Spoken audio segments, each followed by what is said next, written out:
Today's little pop star David Vandelay talks with us and his sister Mez about his EP, All Fun All the Time. You wanna start out by kind of talking about your music a bit, and I guess how you two have collaborated over the years, or kind of how that started. Yeah, for sure.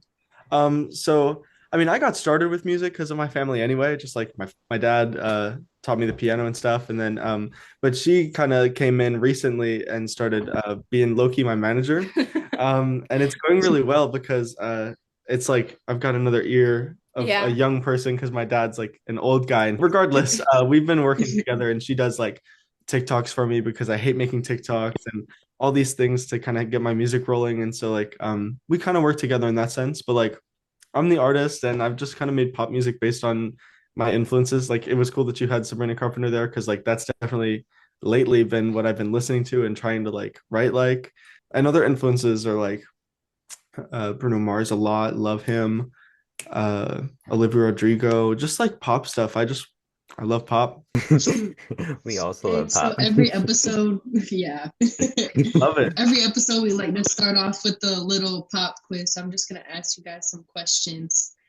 So, what's a song Let's that you've go. had on repeat? Song that I had on repeat, 15 minutes by I mean I was by Sabrina Carpenter. Actually, no, what I've had on repeat is Needless to Say by Sabrina Carpenter because the podcast Oh, on Spotify from her unreleased. Yeah. I'm obsessed. There's a small-ish artist named Zola Simone, and her song Pirouette is like so good. It's like if Remy Wolf, like, I don't know. It's just so good. I love it. Yeah. okay, cool. And what is the most recent album you listened to? This morning I was listening to Jaguar by Victoria Monet. The latest album that I like been bumping that I actually like was Sweetener. I just drove home from Tennessee this past weekend, so I was listening to the Sweetener live tour thing on Spotify. So yeah. Nice. Who is an artist you think deserves more recognition? That's a great question. But I would say Victoria Monet instantly Yeah. deserves more. Her getting Best New Artist last year was like But it really didn't come to good. fruition at all. I feel like Lizzie McAlpine. Like her That's name, true. Other 'cause than she was the second most popular like artist that other artists listen to. really, Yeah, which is crazy. I didn't know that. And so clearly she's like very appreciated within the industry, but I feel like a lot of people don't know her name. And she's like my personal favorite artist, and she's just so talented. And her mind is just awesome. Rosalia is my final answer. I love Rosalia, Nice. and she needs to come into American pop because she's pretty popular in Spain, but it's like it's too good. And what is your favorite music genre? Pop. Pop. That is Easy. usually the answer from most Yeah. podcasts. Which is also my answer. But I know you talked about like kind of how you started making music with your dad and stuff. Is there a specific song like back when you were younger or artist that really sort of changed your life or kind of kicked off that I know passion? the first song I learned on the piano was "Stay" by Rihanna, which I think is I don't know. I think it's funny. I played it Yeah. at my fourth grade talent show. You know the deal. Um, Second place. but you know how it is. Yeah, Rihanna was definitely everything to me when I was a kid. Adele, you know how it is. I was learning piano, so I was doing all like the piano songs, and Adele was like the queen of that at Yeah. that time. I know you said like Sabrina. What are some other artists that you kind of take inspiration from? The 1975. Oh, sorry. To go back to your question about who should be a bigger artist, Caroline Kingsbury, absolutely 100% needs to be a bigger artist. She just released an EP and she has an album out, and it's actually phenomenal. I like her more than Chapel Roan. I like her more. Honestly, her EP.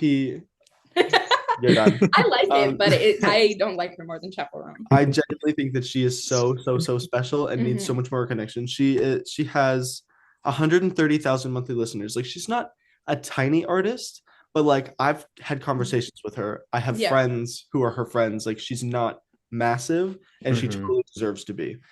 I definitely do take a lot of inspiration from Lizzie McAlpine, even though I don't do a lot of slow music like that. But whenever I'm writing, I really try to channel that because I think her music's really beautiful.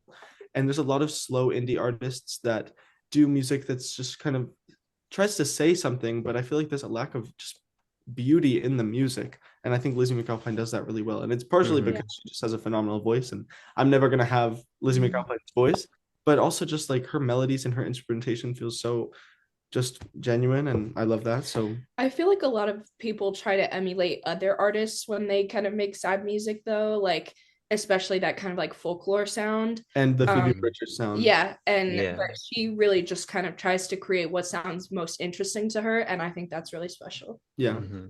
Conan Gray too is a big inspiration for me. I think partially because like it's difficult to find gay artists who I've always had like my dad being like, "Oh, well, it's definitely not something you should hide, but it's not necessarily something that you want to advertise," which I'm not sure how much I buy into that. But I really respect how Conan Gray has gone about being a gay artist because I don't feel like he's just for gay people, but I also don't Mm-hmm. feel like there's any sort of like he's not hiding that or it's not at the expense of his femininity or anything. Like he is absolutely truly him, and the Right. music is authentic to that. And so that inspires me in a sense. And I love his pop music for what it is as well, not just Yeah. his artistry. I will say, as much as I love Charlie XCX, and actually she's the only thing I've been bumping that for the past few months. I am not inspired by Charlie XCX at all. I want to go in the absolute other direction. There was this interview that she did. What was it? It was before Brad. It was right after Von Dutch had come out. And I saw it on TikTok. It was this interview on the subway. I don't know who did it. Oh, with that guy with the Yeah. hot takes. And she was like, I don't think music is giving me the world. And she was talking about how artistry is like a billion times more valuable than actual good music, and that any shit music, or this, she said it nicely, but she was basically insinuating that like you can make any music popular if you make it iconic or if you're an iconic artist. And I just Mm-hmm. don't agree with that. I really think the music should speak more than the artistry. And maybe that's me manifesting because I'm not really found my artistry yet. But I don't know. I love her music, but I think that doesn't apply to everyone, in my opinion. When you take like inspiration from different artists, how have you so far kind of found a unique sound? Because I think you can hear like different sort of Mhm. inspirations in your music, but I do think it still stands out. Yeah, I that is actually something I'm really struggling with lately. I find that whenever I'm having writer's block or whatever, I just kind of like really zone in on a song or an album and I go, I want to make something like this. And then I overindulge in that inspiration. I accidentally make a song that's too much like a song I'm listening to. So like, one of the things I do when I'm writing and I'm having trouble like writing something new is I'll like just take an instrumental of a song and write over it as a practice, not necessarily as a thing. And then if I think that I've written a good song, then I'll just like try to change it up to be my own and like completely redo the chord structure, or I'll redo the melody, or I'll just make it my own in some way. But I really want to, one of my goals for 2025 is to start writing based on like nothing, just going from absolute scratch, because there's definitely people who like write to beats or like their producer will give them a beat and they'll like write over it. And that has never been me. And so I think Mm-hmm. that's actually kind of like a very bad practice for myself. I don't know how other artists are, and I'm not here to judge other artists for the way that they write. But me personally, I'm really trying to write less inspired, if that makes sense. Okay. Do you have any favorite lyrics you've written so far? Yes, and it's on an unreleased song called "The Thing I Hate." The thing that I love is saying your name rarely, playing the game fairly, playing it well. These eyes can close fully, being alone true. The song is about getting over this love that you've had in the past, and that kind of ruined your perception of falling in love, and being like, wait, it doesn't have to feel like torture anymore, and it can actually feel good to be in love again. And so and the whole song is just kind of realizing that it's not like the situation I hate, it's just the person, and I just need to move on. Mm-hmm. And so there's a lyric I wrote. My almond-eyed baby and the color he paints me laying in his arms. I'm floating in space. When I look at him, I'm seeing stars. I made a wish and it came true that the universe approved. And what I realize now is the thing that I hate is you. And it's the last lyric on that song. And Hmm. it's kind of the only point in that song where I'm talking about this relationship that I'm in right now. I mean, the majority of the song focuses on this past thing that happened, um, which wasn't even a relationship. Isn't that how it always goes? But yeah, and I really like because it's not necessarily lyrics that I would usually write. I was listening to this Charlie XCX song, and she was using really like buzzwords, words like vibrations or like universe or just like words that people don't colloquially say a lot, and it kind of really paints an image. And I really Hmm. wanted to implement that in the production. So during that point in the song, which is the bridge, there's a lot of like synths and these really magical like percussion sounds that aren't like real instruments or whatever, and it all leads up to this point when I say the thing that I hate is you, and then like the final chorus comes in, or the final like the climax comes in. And I think it's really cool because it really does feel like you're in a dream or you're like floating in space. And so I just really like how the music and the lyrics come together with that, and it Yes. just kind of makes the song full circle. Yeah. And I feel like a lot of your lyrics are very like image based, like very visual. Um, and so when you write, do you mostly just write by yourself or have you written with others? I would love to write with others, but every time I've tried, I've failed. Like I've had a lot of songwriter friends over the years, but every time we try to write together, it just never works out. We never come up with something that I'm really proud of. So like in an ideal world, I would love to collaborate, but I just have not had the luck Yeah. to do that. Yeah, I feel like that would be hard if unless you have gone through like similar situations where you can like I definitely agree with that. Yeah. this is just kind of a random side note, but all your cover art is very like I feel like it fits your songs very well. It's very like colorful and poppy. It's like you know what you're going into when you click on it. Very like Yeah, yeah. summery vibes. I really, really, really wanted to channel like daytime music. Like you know how there's nighttime music and there's daytime music. And I love a good daytime song. And I just figured for at least this first EP that I have out, I wanted all of the singles to be like really colorful. I mean, like pop as the color, not just the music genre. Hmm. And all of those brick things were places in my hometown, Columbia. So like me Okay. and my friend Vera, we went downtown, and she brought her camera, and we had just went to every colorful wall we saw and did a little photo shoot. And I know they're boring. I mean, it's just my face and a color, but I think for my first EP at least, it just kind of is like this is who I am, and it's colorful and it catches your Yeah. eye. So yeah. Yeah. And it also kind of helps to understand, like, or to remember the vibe of each song. Cause I think a lot of times, maybe when you're listening to an album or something, you get lost in, like, wait, what did that song sound like again? But if you kind of see the blue, then you're like, Hmm. wait, and it kind of connects and you remember it more. It definitely, my friend Rachel was like, "Oh, my favorite song. What's that song? It's the yellow one." And I was like, "Oh, never mind." Marcus Weather striking Perfect. out at every baseball game. Walking home with checkered kicks, shuffle doges, greatest hits. Only And going a lot home of with your second songs that place. you've released so far came out in like 2023, right? Yeah. So do you feel like your like style of whether it's like writing or just sort of the song structure has changed at all? Yes and no. Part of me, but so I have a lot of like demos or just kind of unreleased music that I'm holding on to for a while. Not really, I don't really have any plan to release them unless something crazy happens. Um, like if anything goes viral or anything blows up, then I'm obviously going to jump on that opportunity. But until then, I think I just want to like rack up a bunch of songs and then hopefully get signed or go viral and just wait for that moment where something is ready to be released Hmm. for me to release anything. But as I'm writing lately, one, I've been writing a lot of sad music by accident. And two, I've been writing a lot of music that I just feel is like a little bit forgettable. So I have these demos that I think like, wow, this is the best song I've ever written. But then I'll be writing and I'll go, I can't just keep remaking this one song or these two songs, like The Thing I Hate and After Prom.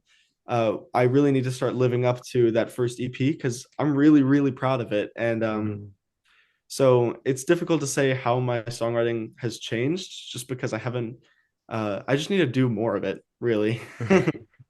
I think a lot of your EP songs were just kind of very general, like generic topics that a lot of people go through. So it's not really special in any way, but you know, the sound is more what's special. Exactly. But now he has a lot more complexity, and I think he goes for like specific things when he's writing now. But again, that we're kind of losing the sound aspect more, so he's finding balance. Okay. Cool. I definitely am trying to write more about my personal experiences just because it feels like the only thing I can write about. And maybe I shouldn't do that. I mean, I know a lot of people, I know that's kind of a weird thing to say, but like, a lot of people shoot for authenticity so hard that I feel like they're losing the point of pop music, which is not about you, it's about the audience. It's about like having fun. You know what I'm saying? It's about enjoying the experience of listening to the song, not about peering into your life. I don't need people to peer into my life. That's what therapy's for. When you released like the songs you've released so far, did you have a similar sort of strategy, or did you choose to release them like at specific times? Um, that first EP I released, well, it was kind of just the only 6 songs that I had written that I thought were worth releasing. You know what I'm saying? It's more like a playlist than an album. You know how some people are like, you know, I know Beyonce is a big champion of like, I'm an album writer. Like this is not just a playlist of songs. Like there's a reason why all these songs are here. I would never go as far as to say that about my EP. Like I definitely agree. It's just fun. It's just simple and I like it. There's not really a reason of the order other than I thought I put my best foot forward with Hot Pursuit.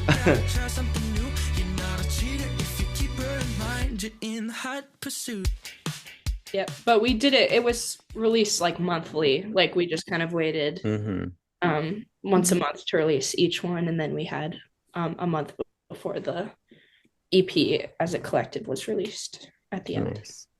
I know you said that you makes a lot of the TikTok, so how do you guys kind of collaborate on that? Most of the time when I post a TikTok, I just get bored and then I'm like, it's pretty easy to make like those slideshows that just get to like, you know, a kind of small audience.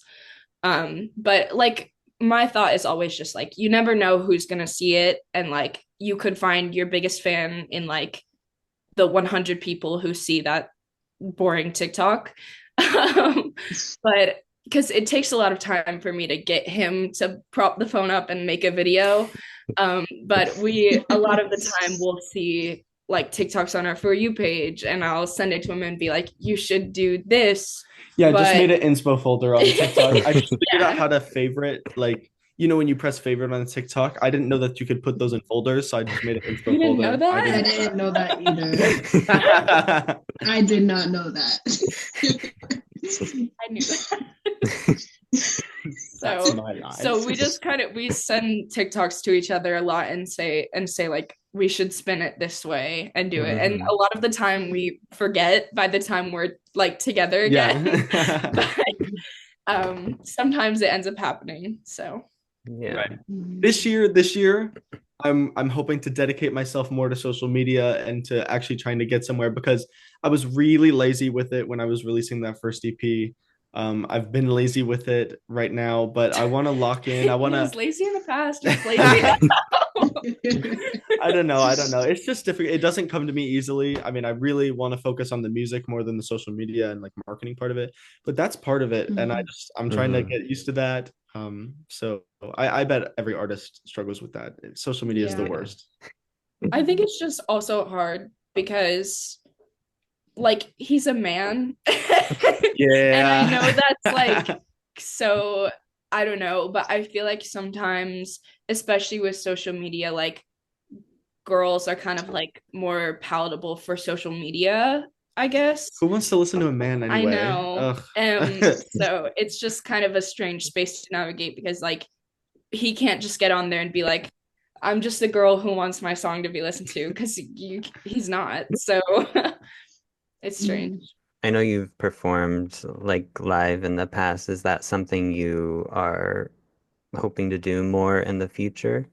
Absolutely. So, of all the performances that I've had, it's really, really small. I mean, small venues, restaurants, bars, sometimes country clubs. I really haven't done venues where I'm the main event mostly. But I have a friend in New York who's really involved with NYC Pride. And so there are some events coming up that they and I have talked about. Maybe performing at. And so those would be really life changing. And I really want to do that more often. But yeah, absolutely. I would love to start performing in Nashville because that's where I just moved for school. And so I'm really hoping to set some things up there. And of course, I have a bunch of friends who live in Nashville who are, I have some touring friends and I would love to join them. I'm looking to open for people. Just, I'm really like coming into my own as an artist right now. So I feel like now's the best time to start doing that. Yeah. And Yeah. I'm just kind of waiting on an opportunity, which I guess we'll see in 2025. Yeah, for sure. Are there like any smaller artists that you'd like to highlight? Yes. Here are people that I know who absolutely deserve it. I would never Mhm. um, mention someone who I don't know, who I don't think deserves it, even though I love them probably. But here are the Mhm. artists that genuinely inspire me and that I would one day like hopefully collaborate with soon. Paola Cruz is insanely talented. Her voice is so special. I would say she's a lot like Amy Winehouse, Ray, maybe some Adele. Yeah, she's insane. Paola Cruz. Also Nick Rich. He's definitely becoming more popular. I know he just had a tour in Europe, and I met him at a show in Nashville, but I had talked to him online before. He's insanely talented, and he's coming out with his debut album Mad soon. So that's going to be awesome, and I can't wait to hear that. Let me think. Lila Holler is one of my good friends. She absolutely does not make pop music. She's very indie folk, but it's really, really good quality, and her voice is just really something special. That's actually so funny that you said Nick Rich because I went to middle school with him. Did you really? Yeah. That's so funny. How was he in middle school? How was he? Good. I used to do musical theater with him, and we had a duet together. So That's so awesome. funny. That's funny. Yeah, no, I had been talking to him, and I do this thing where it's like if you're a small enough artist or a big artist, I don't know, like I have done the embarrassing DM to a famous person with no response because I don't care. Yeah. But sometimes they really do text you back, and I Mhm. love talking with people who are other artists because I get a lot of inspiration from how they got to where they are. I mean, I feel like I'm the smallest that a serious artist could be right now. I mean, I'm 300 monthly listeners is nothing to write home about, and I know that. But I'm really wanting to collaborate with other artists like Nick Rich, for example, just because he has hit his stride. You know what I'm saying? Like he is on the come up, and I just really respect that. And so I just reached out Yeah. DM, you know how it is. And then when I went to his concert, he was awesome. I mean, he came up to me like didn't know where to go. It was I don't know if you all have ever been to Nashville. There's this place called it's a bowling alley slash venue, and he was playing there, and I was lost because it's not like a normal concert venue. And he like chased after me and knew me. He called me by name. He was like, David. I'm like, and then I was like, oh my gosh, it's so nice to meet you. I mean, it genuinely felt like meeting a friend. So yeah, he's awesome. So Yeah, you go. Your there's turn. one girl who I think she lives in California and she only has like 1,000 or a couple thousand monthly listeners. Her name is Natalia Vassilian, and she has this song called Yes Please that's like my espresso. Like I love it so much. And she's just so cool. And she's like ginger and she has long hair and it's curly. So she's like kind of everything I need to be. But that's like the smallest one that I can think of other than David's people. Sydney DeFranco, super talented. I love her. Super fresh sound. She makes music sort of like Leve, but it's just very interesting, and her voice is so sweet. It's so cool. Yeah. She's really fresh. Yeah. I don't think you mentioned in our chat, but I know like before we talked a little bit about Asher Finlon. I just wondered how you like Yeah. found him. I don't know how I think I found him on TikTok probably or something. But it was just that song Lying Art. Yeah. I don't know if you're familiar with it. But Yeah. regardless, I'm really inspired by how he does it all himself. I'm really inspired by like how many risks he takes in his music. I mean, he's not absolutely not trying to be Sabrina Carpenter. And Mhm. like I don't want to be that, but I am inspired by how like how he's trying to just break down barriers and just do whatever. There's Yeah. something to be said about the fact that he's not really going for professionality. He's just doing whatever sounds good. Like it gives me Lady Gaga. Like he's not really early Lady Gaga. Like that they're not really following the rules, and that's what I like about Asher Finland. Definitely check out his new album. I mean, damn, this is a fucking commercial for small artists, but it's because we're really passionate about small Yeah. artists. I mean, Yeah, definitely yeah, small we are artist too. recognition should be so important. Yeah. Yeah, I bet you are. And the small artist podcast. But yeah, he's awesome. His new album is gold. Yeah. It is, yeah. I forgot, what's your major again? Yeah, so I'm in audio production. I thought about going into songwriting or music, but I just figured like and of course I'll take those elective classes eventually, but I just really Yeah. want to focus on production because I'm already I make my own demos. I love music production and I get songs to where I mean like they could be released, but I really like when a producer puts their final touch on it and it's all mixed and mastered and perfect. Because I want things to sound professional, but I really do want to start doing it all myself. Do you see like yourself producing for others? Absolutely, absolutely. I have a friend named Emma Wooten, who I didn't mention. She also makes music, and I've produced for her a little bit, and I want to get better at that because I love the idea of collaborating with my friends. And if it's not with songwriting, I can absolutely produce for them. And I'd love to, if this whole artist thing doesn't work out, I'd love to be a producer too. That'd be awesome.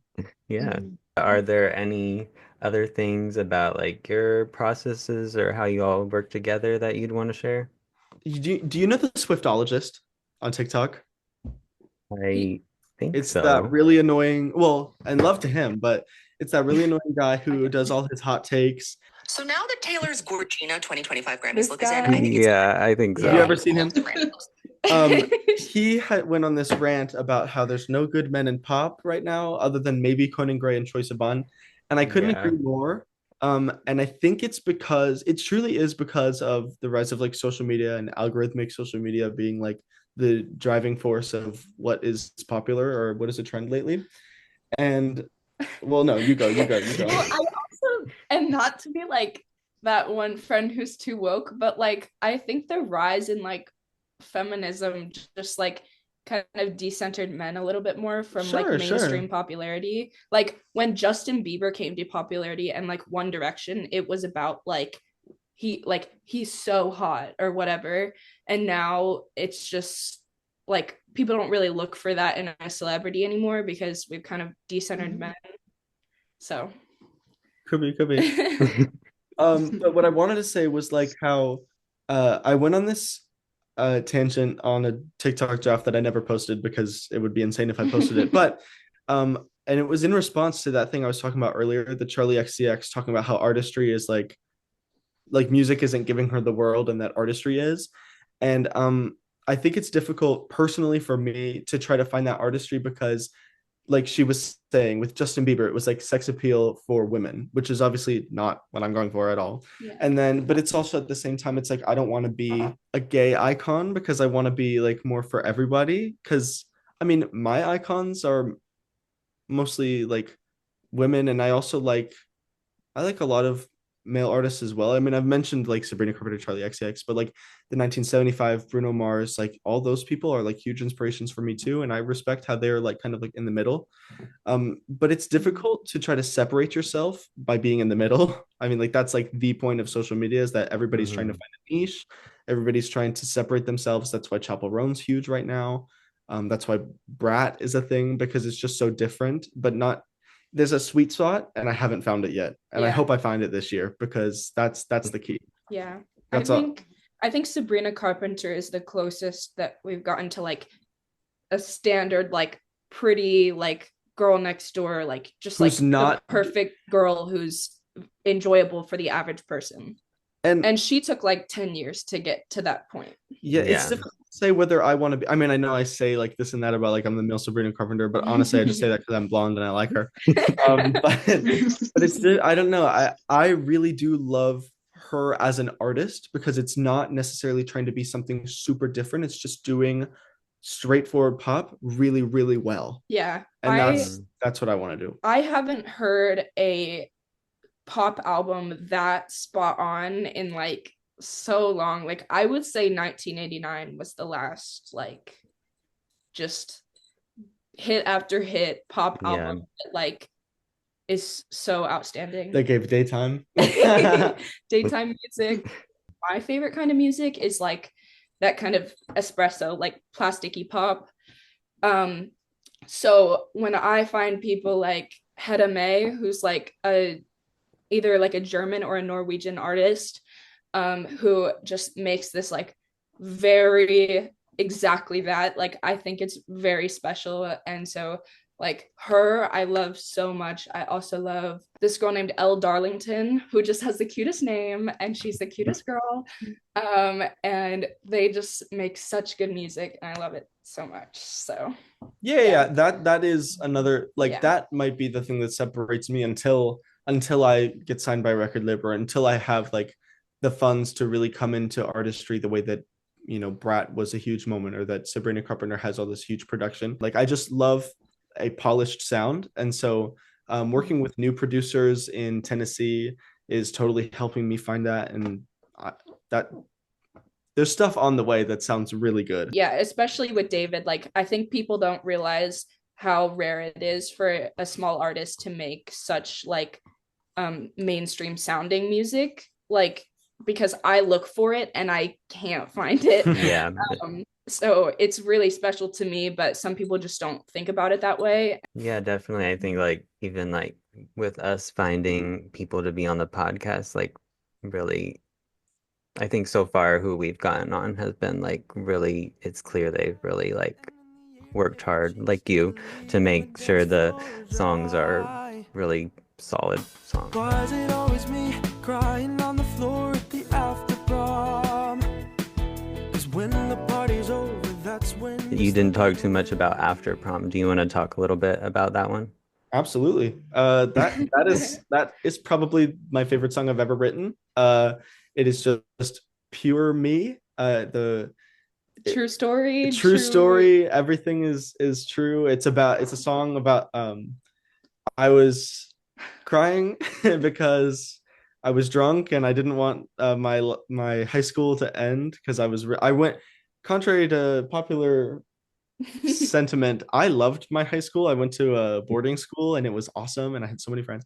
It was like a boarding school for the arts, yeah. So. And I really didn't want to say goodbye to that chapter of my life, and so I was crying there was a party after prom, and we were all drunk as hell, and I was just having I was having a crisis on the floor because I was like, I don't want this to end, and this means that it's about to end. And so the song is really about two things. It's about my boarding school life, and it's also about the fact that I was about to leave for Spain, and that I was having to say goodbye to not just my governor school friends, but also my South Carolina friends too, because I was saying goodbye to specifically my friend Emma, who I always call Stella in my songs because that's like my fake name for her.